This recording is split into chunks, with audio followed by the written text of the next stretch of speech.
Hey there, it's Robert at the Sampleist, and today we'll be checking out Hypr by Native Instruments. Hypr is part of Native Instruments' Play series, featuring synths, basses, and distorted sounds with much more from the genre of hyperpop. It's packed with over 150 presets, with so many ways to edit sounds that you could be out there for hours trying to make some really cool unique sounds.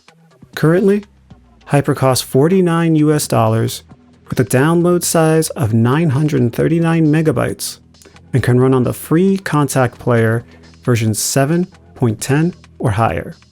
In this video, we'll be going through some of the presets of Hypr, do an overview of the library, and a composition where we'll hear this edgy library in context. A big thank you, by the way, to Native Instruments for letting us check out the library at no charge. Even so, they are in no way influencing my thoughts and opinions on this video. With all that said, let's go. Alright, so we have Hypr open over here. This is such a cool library over here. It's part of the Play series, which to me is like such a really cool, affordable, approachable library for various uses. I know this is for hyperpop, though I will admit, once I'm done with this overview and everything, I'm going to put this through things like Trash and other things. Try to make some sweet signature sounds for trailers, films, and whatnot, because I really think this has a lot of potential for sound design. But it's also very musical, and you could use this for things like pop and other things, just like it's meant to be. So let's get right into it. Let's start with the very first patch, which I believe is the init patch, so the initiation patch.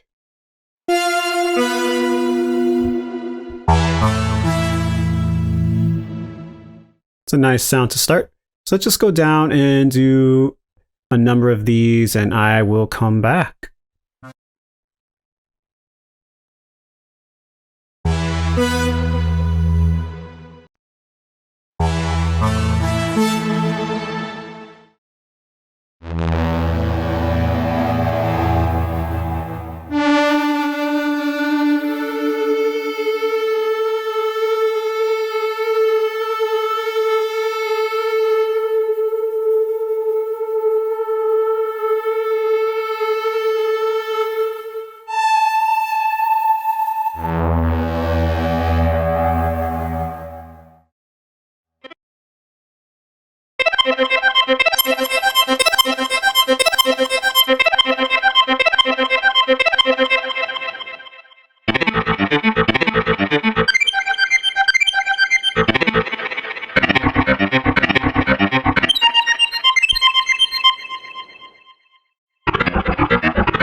I did notice that the opening patch is actually a new take, so that's a really cool sound.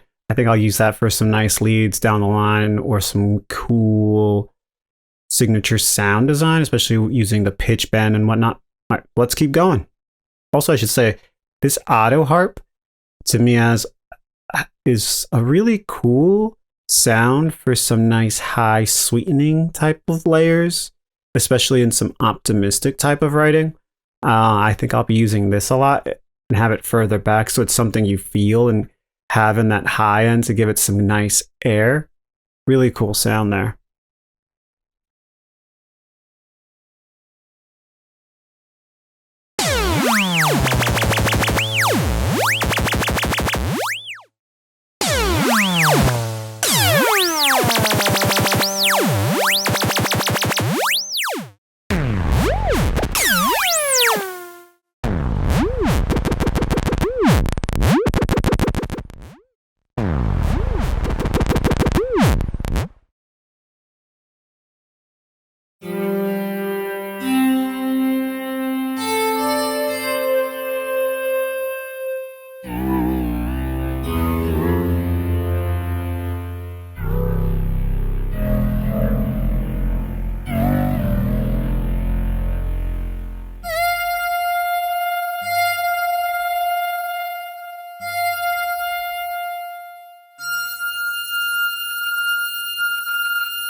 There's some really interesting sounds here. I really like the grooves that you can have here because for me, when it comes to pop type of writing, I'm not the best at it. Honestly, I'm an orchestral guy.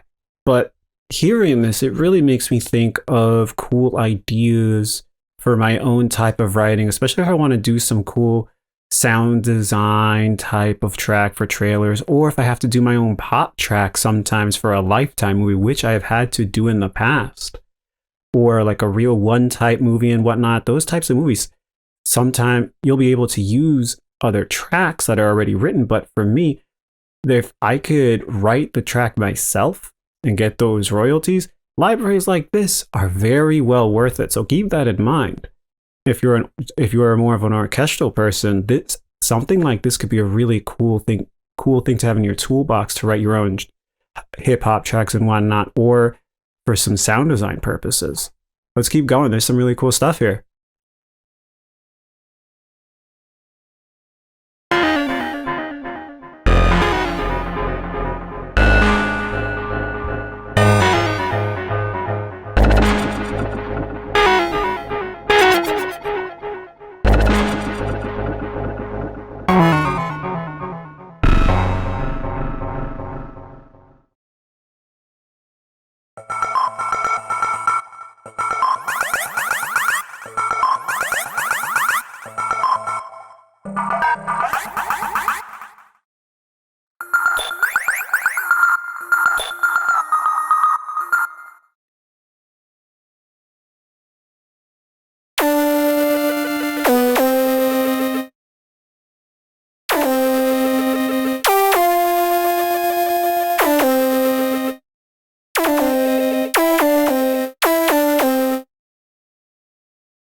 Sometimes you'll notice that when the mod wheel moves, a sound gets affected by a lot, maybe a little, and sometimes not much at all.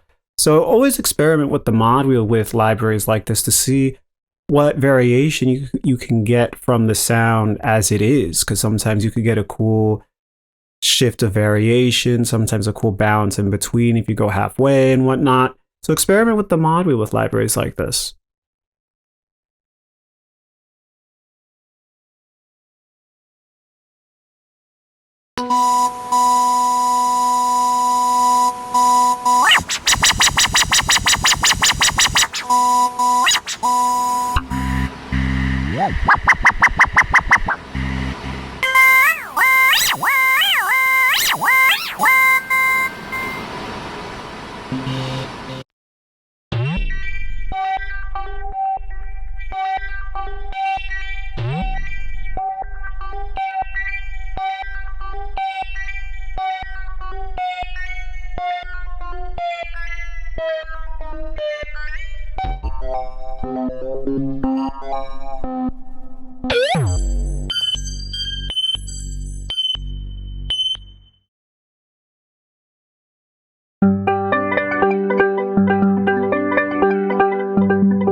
that is, to me, a nice and happy sound. And then I looked at the name and I'm like, oh yeah, romantic comedy. There you go.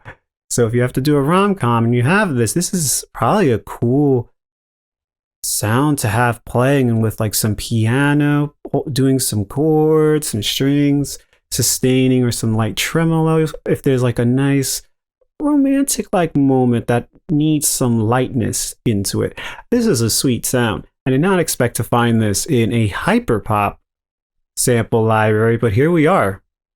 A lot of variability here.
I like this sound a lot. This is a pretty cool sound that could be a cool lead or a cool support.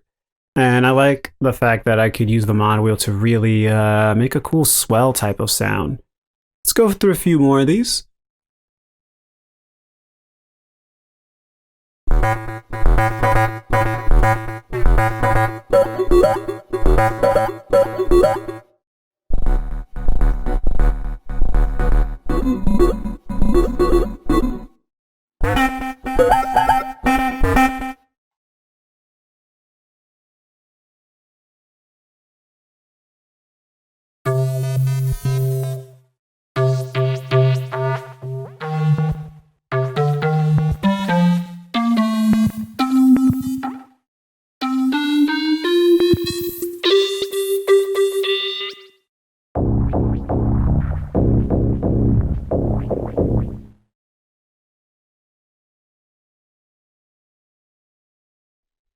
There's a lot of cool stuff in here, I have to say.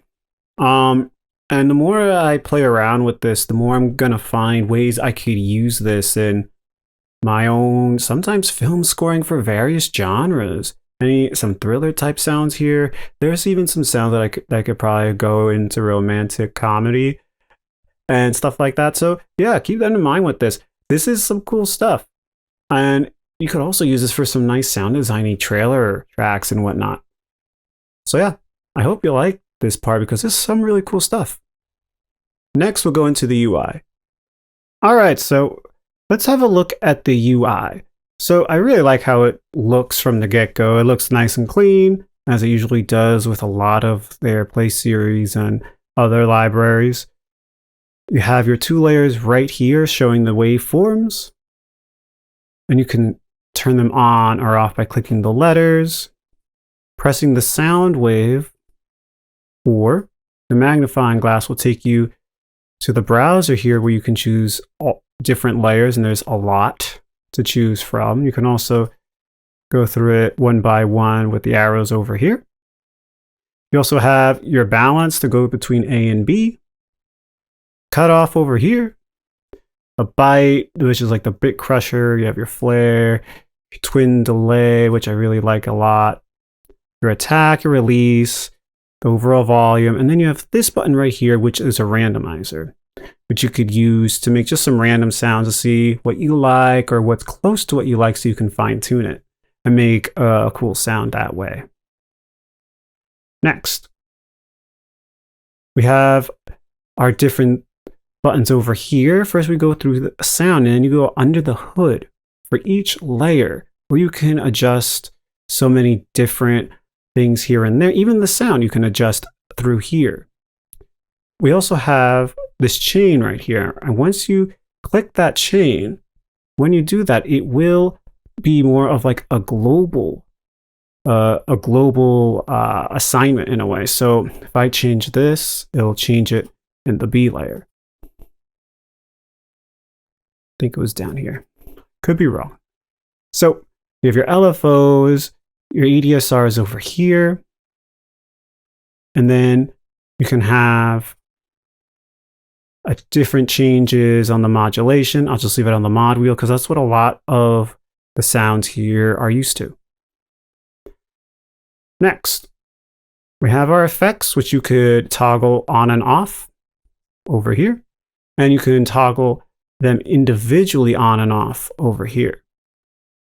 And as you can see, you can adjust the signal flow, the signal chain, I should say, for the sounds here. And you have so many different choices over here for each setting, as you can see. And you have a good amount of choices for the effects you can pick from. And you'll also notice that things like the bite, the flare, the twin delay, these are down here as well. Next, we have our sequencer, which will affect the 6 macros and the pitch and the velocity of the sound should you choose to go that way. As you can see, we have our knobs, which are our macros over here.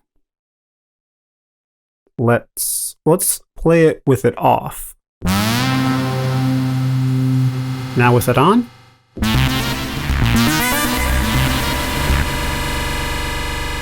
Now this isn't one of the presets. This was actually done with the randomizer.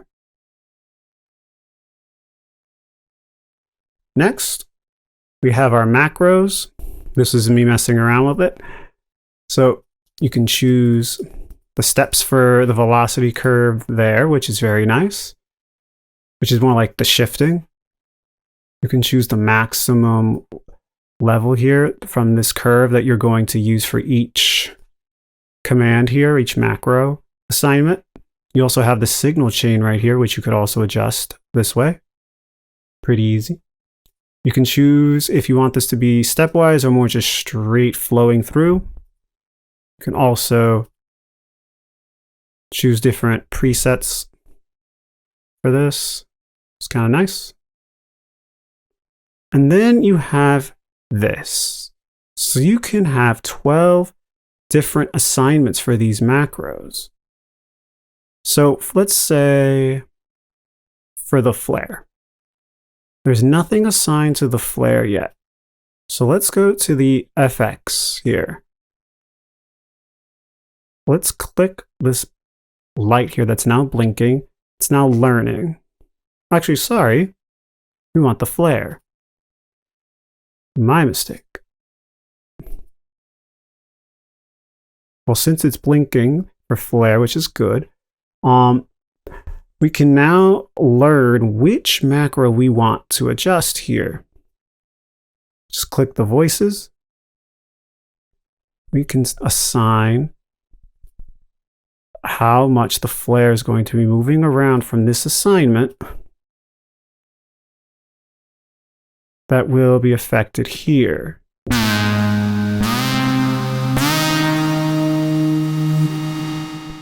kind of cool. So yeah, that pretty much does it.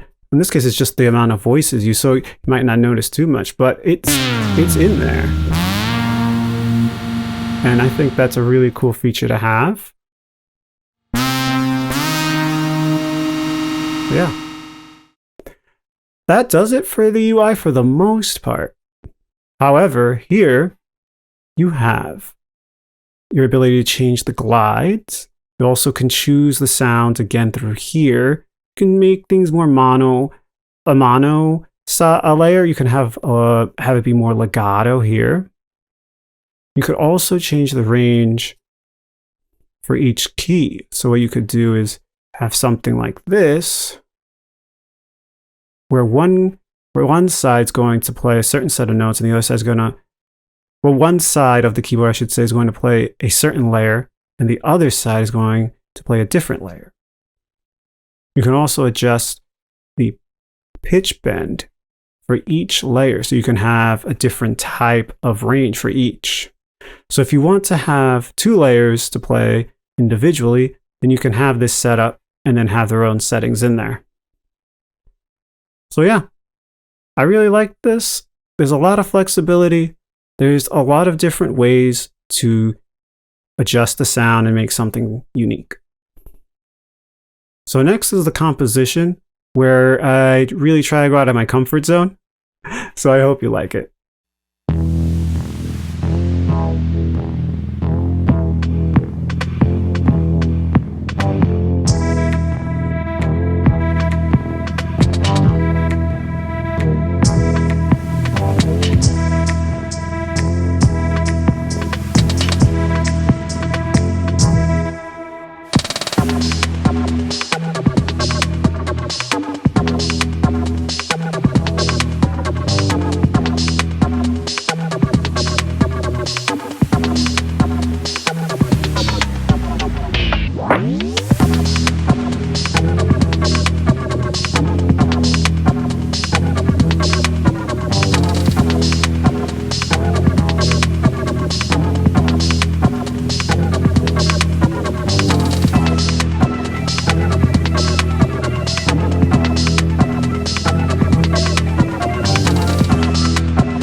So my final thoughts on Hypr is that it's a really cool library with various usability.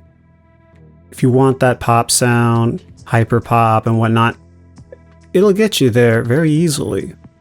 If you want a cool way to add some nice, interesting sounds to your film scores like thriller, suspense, or anything else, this will also take care of you.